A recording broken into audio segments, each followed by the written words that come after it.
Doctor Baba Saheb Ambedkar open university.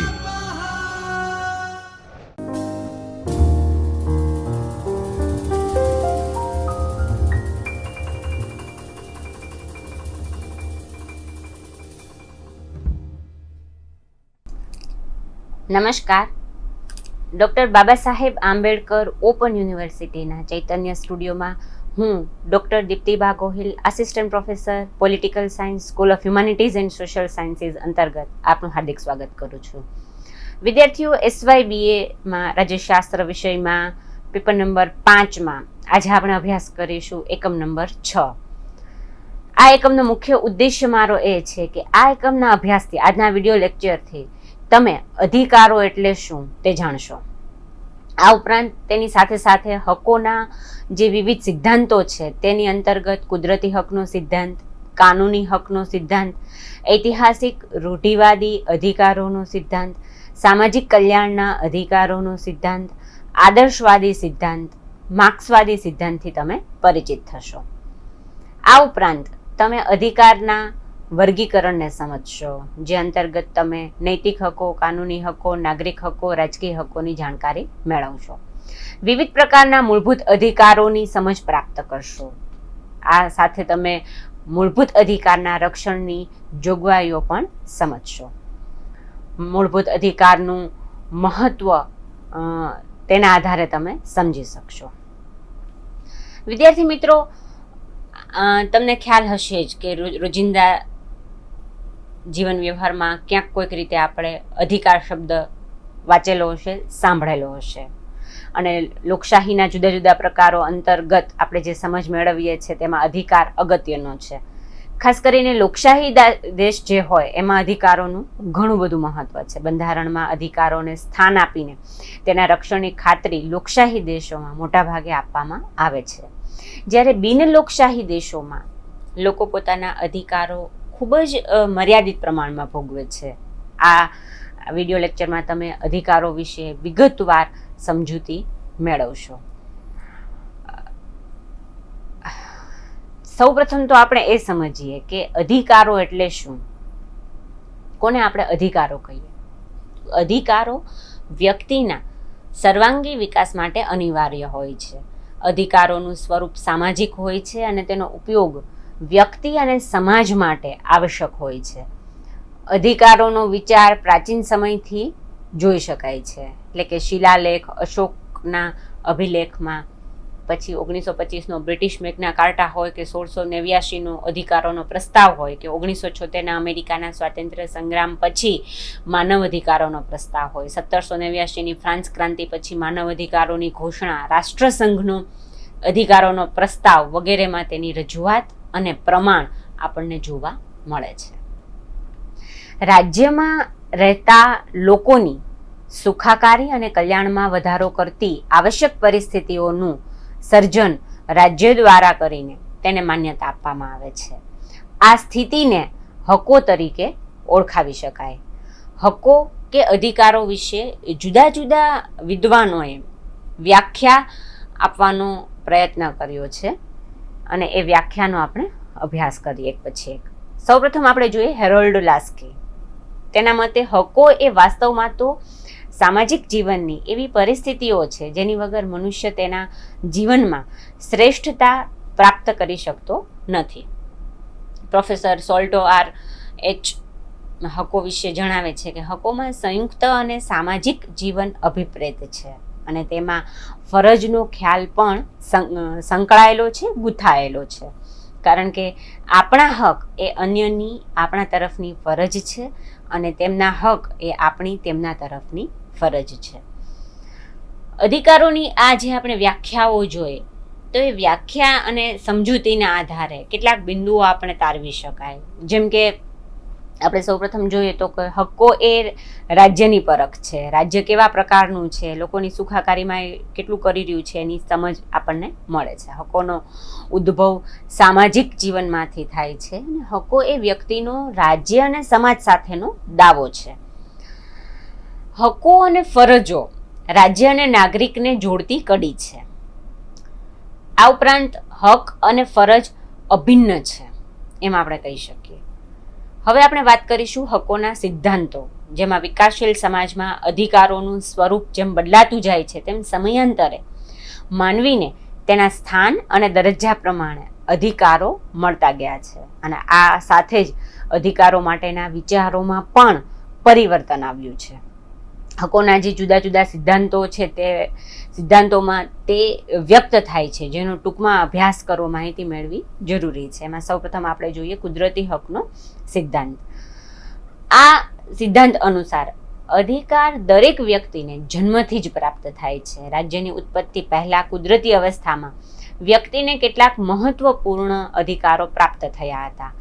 હોબ્સના આત્મરક્ષણના અધિકારને કુદરતી અધિકાર માનવામાં આવે છે. જ્હોન લોક દ્વારા પણ 3 કુદરતી અધિકારોનું વર્ણન કરવામાં આવેલું છે, જેમાં જીવનનો અધિકાર, સ્વતંત્રતાનો અધિકાર અને સંપત્તિના અધિકારનો સમાવેશ થાય છે. આ ઉપરાંત ટોમસ પેઇને પોતાના પુસ્તક રાઇટ્સ ઓફ મેનમાં કહ્યું છે કે માણસ જન્મથી જ કેટલાક મૂળભૂત અધિકારો લઈને જન્મે છે. આ અધિકારના મુખ્ય પ્રણેતાઓ જોઈએ તો આ સિદ્ધાંતના મુખ્ય પ્રણેતાઓમાં જ્હોન લોક, થોમસ હોબ્સ, જીન જેક્સ રૂસો, મિલ્ટન, હર્બર્ટ સ્પેન્સર અને વોલ્ટેરનો સમાવેશ થાય છે. જ્હોન લોકે કહ્યું હતું કે રાજ્યની ઉત્પત્તિ કુદરતી અધિકારોની રક્ષા માટે કરવામાં આવેલ છે. 1789ની ફ્રેન્ચ ક્રાંતિ અને 1776ની અમેરિકાની સ્વાતંત્ર્યની ઘોષણાને આ સિદ્ધાંતોના પ્રેરણા સ્ત્રોત માનવામાં આવે છે. મુખ્ય આલોચકો જો જોઈએ આ કુદરતી હક સિદ્ધાંતના, તો તેમાં બેન્થમ, મિલ, એડમંડ બર્કનો સમાવેશ થાય છે. ખાસ કરીને બેન્થમે કુદરતી અધિકારના સિદ્ધાંતની ખાસ ટીકા કરી છે. હવે કેટલાક ટીકાકારોએ એવું કહ્યું કે કુદરતી અધિકારો જેવું કંઈ હોય જ નહીં. હવે આપણે વાત કરીશું કાનૂની અધિકારનો સિદ્ધાંત. આ સિદ્ધાંત અનુસાર મનુષ્ય જન્મથી જ કોઈ હક મેળવતો નથી. રાજ્ય દ્વારા તેને આ અધિકાર આપવામાં આવે છે. અધિકારનું નિર્માણ રાજ્ય કરે છે. રાજ્ય વિરુદ્ધ કોઈ અધિકાર હોઈ શકે નહીં. રાજ્ય કાનૂન બનાવીને નાગરિકોને અધિકાર આપે છે, અને અધિકારને કાયદાનું પીઠબળ મળવું અત્યંત જરૂરી છે તેવું આ સિદ્ધાંત ભારપૂર્વક માને છે. તેના મુખ્ય પ્રણેતાઓની જો આપણે વાત કરીએ તો આ સિદ્ધાંતના મુખ્ય પ્રતિપાદકમાં જેરેમી બેન્થમ, જે.એસ. મિલ, જ્હોન ઓસ્ટિન અને હોલન્ડને માનવામાં આવે છે. બેન્થમના મત અનુસાર અધિકારો કાનૂનો અને ફક્ત કાનૂનોનું પરિણામ છે. કુદરતી અધિકારના સિદ્ધાંતને આ સિદ્ધાંત વિરુદ્ધનો સિદ્ધાંત માનવામાં આવે છે. કાનૂની અધિકારોના સિદ્ધાંતની પણ ટીકા થઈ છે, અને હકનું મૂળ નૈતિક છે, અને લોકશાહીમાં પ્રજાના પ્રતિનિધિઓ હોવાને કારણે હકને કાયદાનો ટેકો મળે તે અલગ બાબત છે. આજના કલ્યાણકારી રાજ્યોમાં હકનો કાયદા દ્વારા સ્વીકાર કરવો તે સ્વાભાવિક ઘટના છે. ઐતિહાસિક રૂઢિવાદી અધિકારનો સિદ્ધાંતની જો આપણે વાત કરીએ તો એડમંડ બર્કના મત અનુસાર લાંબા સમય સુધી પ્રચલિત રીત રિવાજ અધિકારનું સ્વરૂપ ધારણ કરે છે. આ સિદ્ધાંત ઐતિહાસિક વિકાસને મહત્વ આપે છે. ઉદાહરણ તરીકે કોઈ પ્રસંગે આપવામાં આવતું બોનસ લાંબા ગાળે રૂઢિ કે રિવાજ બને છે. આ રિવાજ લાંબા ગાળે અધિકારમાં પરિણમે છે.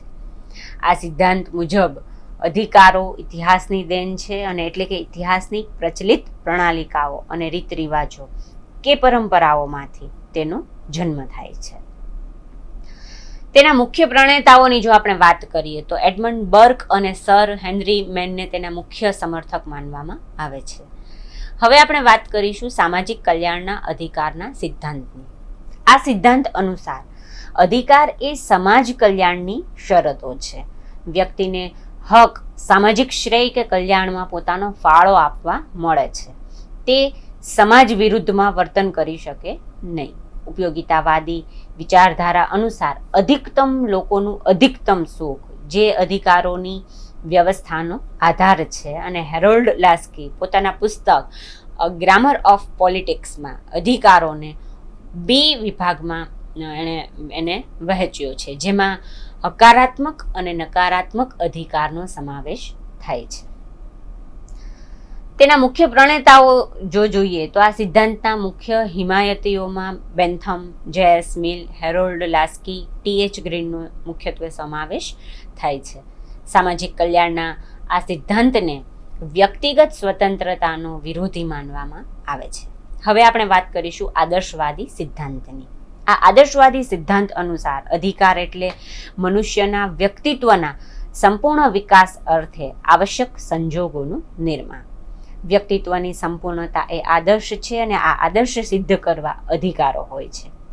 આ સિદ્ધાંત મુજબ અધિકારો રાજ્યની દેન હોવાથી એ વાત ઉપર ભાર આપવામાં આવે છે કે અધિકારોનો ઉપયોગ રાજ્યના હિતમાં થવો જોઈએ, રાજ્યની વિરુદ્ધ તેનો ઉપયોગ થવો જોઈએ નહીં. તેના મુખ્ય પ્રણેતાઓની જો આપણે વાત કરીએ તો તેના પ્રતિપાદક હેગલ છે અને અન્ય એના મુખ્ય સમર્થકોમાં જ્હોન બ્રેડલે માનવામાં આવે છે.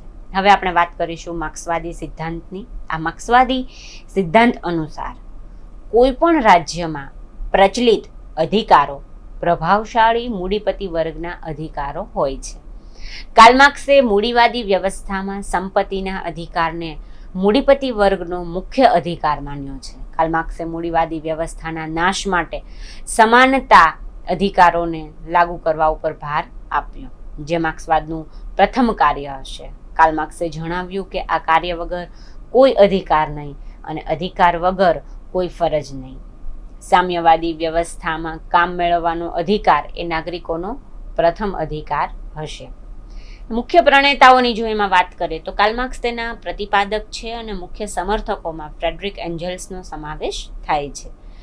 હવે આપણે વાત કરીશું અધિકારોનું વર્ગીકરણ, તેના પ્રકારોની. અને અધિકારનું એક ચોક્કસ કોઈ વર્ગીકરણ પાડવું મુશ્કેલ છે, કારણ કે સમયાંતરે અધિકારોનું સ્વરૂપ બદલાતું રહ્યું છે અને તેથી તેના પ્રકારો કે વર્ગીકરણમાં પણ પરિવર્તન આવે તે સ્વાભાવિક અને સહજ છે. સામાન્ય રીતે અધિકારોના મુખ્યત્વે બે પ્રકારો પાડવામાં આવ્યા છે. એક તો છે નૈતિક હકો અને બીજા છે કાનૂની હકો.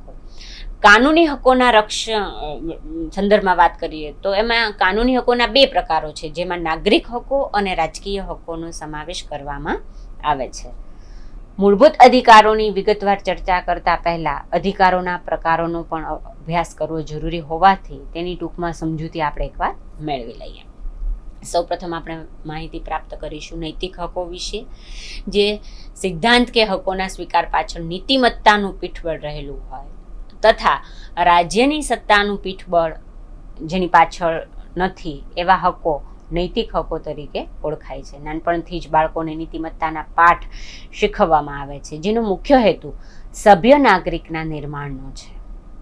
આ હક નાગરિકતાના ગુણોના વિકાસ માટે જરૂરી છે. જોકે નૈતિક હકોના સ્વીકાર પાછળ કાનૂની પીઠબળ નથી, કારણ કે એની પાછળ નીતિમત્તા છે. સમાજના ડરના કારણે તેનો ઉપભોગ થાય છે. નૈતિક હકોનું અમલીકરણ ફરજિયાત નથી. આ હકો લોકોના નૈતિક ધોરણ ઉપર આધાર રાખે છે.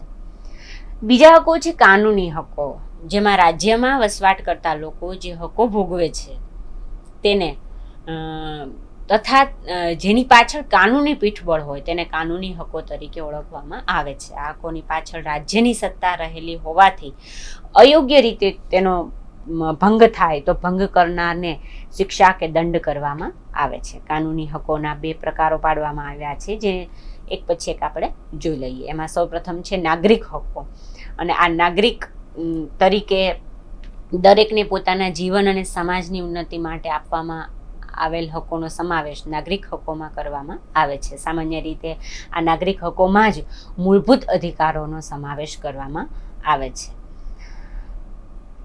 બીજો પ્રકાર જે છે, સામાન્ય રીતે આપણે એવું કહી શકીએ કે નાગરિક હકો છે એ સામાન્ય રીતે જીવન જીવવાનો હક હોય. મૂળભૂત અધિકાર તો એમાં આવે જ છે, પણ એમાં કયા બીજા? તો કે જીવન જીવવાનો હક, વ્યવસાય કે કામ મેળવવાનો હક, મિલકતનો હક, કરાર કરવાનો હક, કૌટુંબિક જીવનનો હક, કાયદા સમક્ષની સમાનતાનો હક, વિવિધ પ્રકારની સ્વતંત્રતાનો સમાવેશ થાય છે.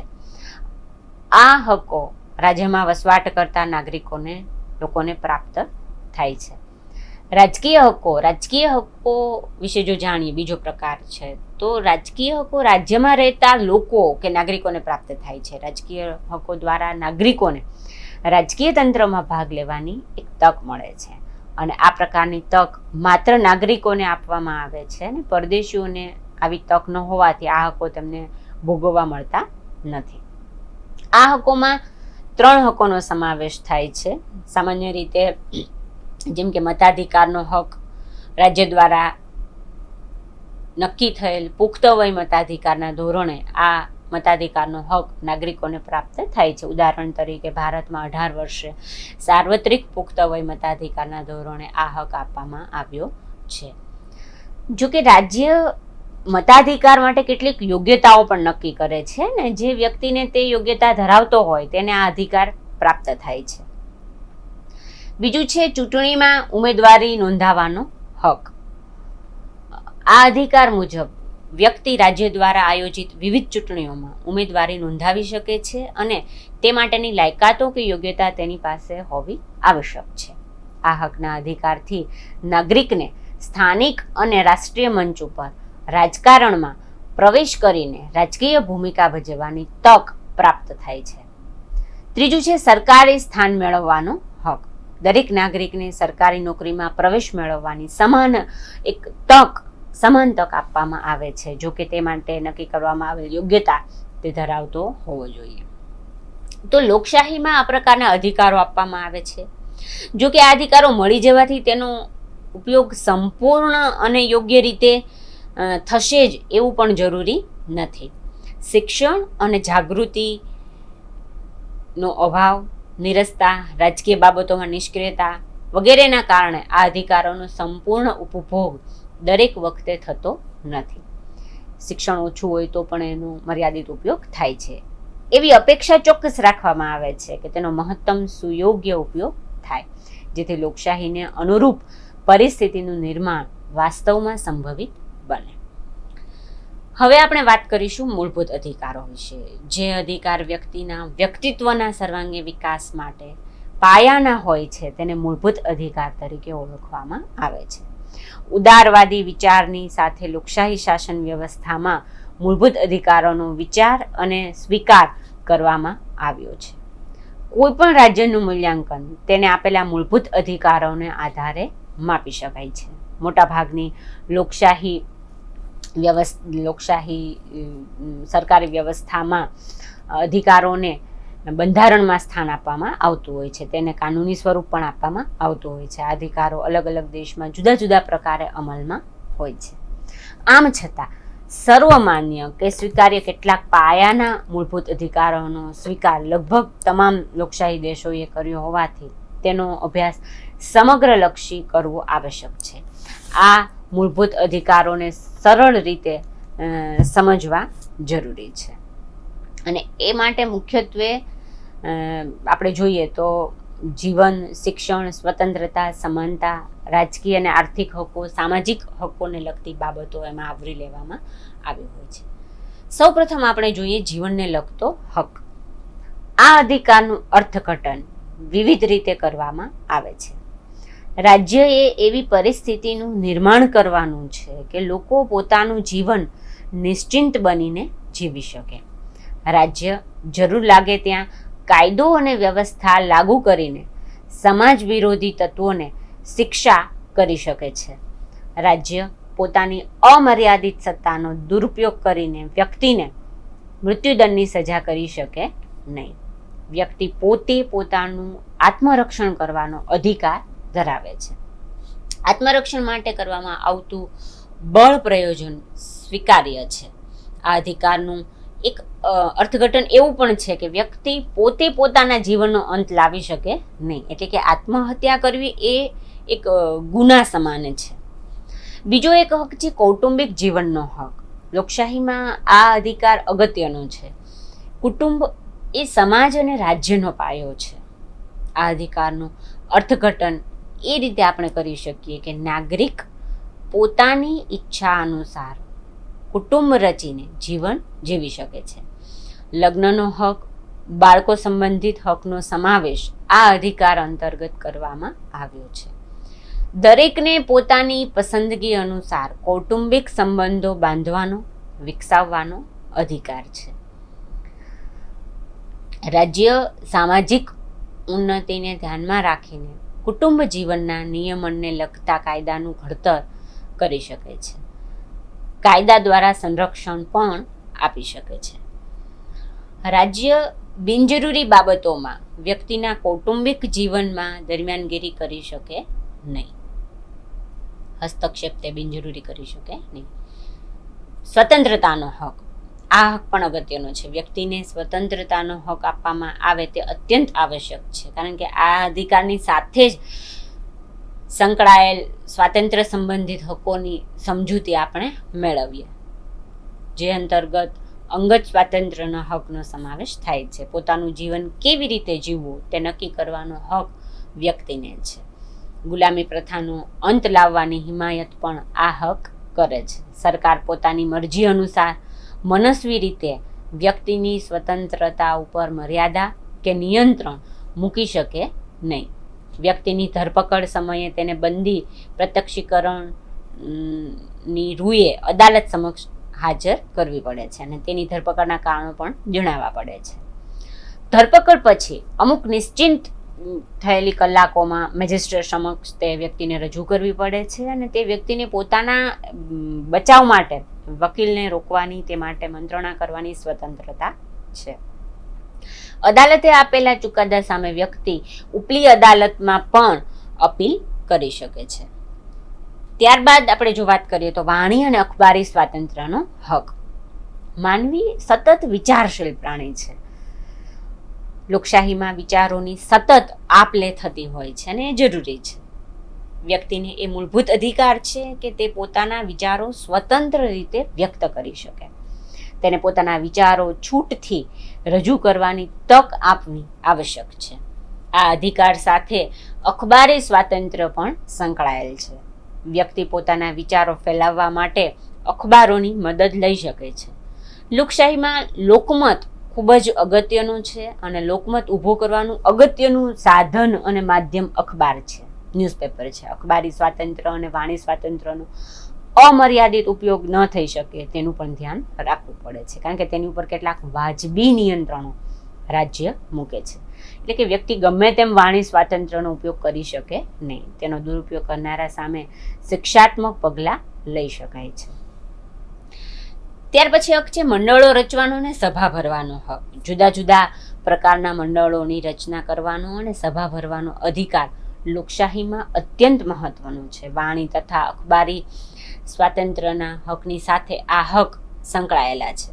સમાજમાં જુદા જુદા પ્રકારના હિતો ધરાવતા સંગઠનો પોતાના હિતનું રક્ષણ અને જતન કરવા પ્રયત્ન કરે છે અને આ ખ્યાલમાંથી જ આધુનિક લોકશાહીમાં હિત જૂથો અને દાબ જૂથો અસ્તિત્વમાં આવ્યા છે, જેને આપણે ઇન્ટરેસ્ટ ગ્રુપ ને પ્રેશર ગ્રુપ તરીકે ઓળખીએ છીએ. એટલું જ નહીં, પણ અસરકારક રીતે એ પોતાનો પ્રભાવ પણ પાડી રહ્યા છે.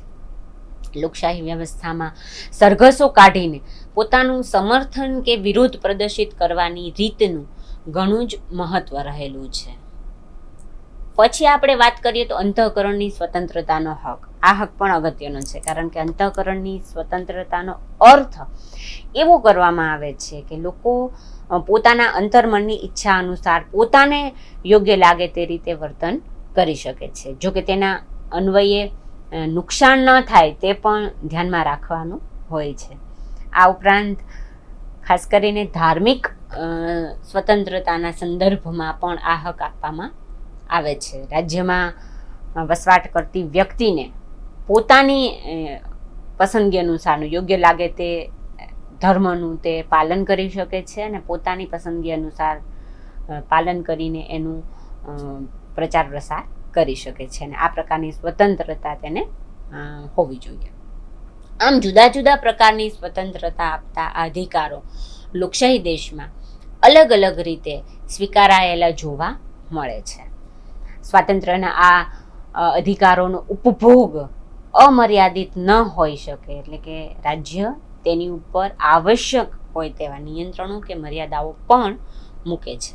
ભારતમાં સ્વતંત્રતાના અધિકારના સ્વીકારની સાથે વિવિધ પ્રકારની જેમ કે વાણી, અખબારી, રોજગારની, હરવા ફરવાની, મિલકતની, સભા ભરવાની વગેરે સ્વતંત્રતા આપવામાં આવી છે, જે મૂળભૂત અધિકાર અંતર્ગત સ્વતંત્રતાના અધિકાર અંતર્ગત નાગરિકોને આપવામાં આવેલી છે. ત્યાર પછી એક હક છે કરાર કરવાનો હક. રાજ્યની ઉત્પત્તિના સામાજિક કરારના સિદ્ધાંત અંતર્ગત મનુષ્ય કરાર કરે છે અને રાજ્યની સર્વોપરિતાનો તે સ્વીકાર કરે છે. હવે આપણે થોડુંક એમાં આગળ સમજીએ. આ કરાર કરવાના હકનો અર્થ એ છે કે વ્યક્તિ અંદરો અંદર સમજૂતીપૂર્વક એકબીજાની સાથે કરાર કરીને સમજાવટથી રહી શકે છે અને તેને તેમ કરવાનો અધિકાર છે. પોતાની સુખાકારીમાં વધારો કરવા તથા પોતાના વિકાસ માટે તે કરાર કરી શકે છે. અને જો કે તેનો અર્થ એવો બિલકુલ નથી કે તે ગમે તેવા કરારો કરે અને અમાનુષી કે અયોગ્ય કરાર કરનારાઓને રાજ્ય દંડ કે શિક્ષા કરે છે.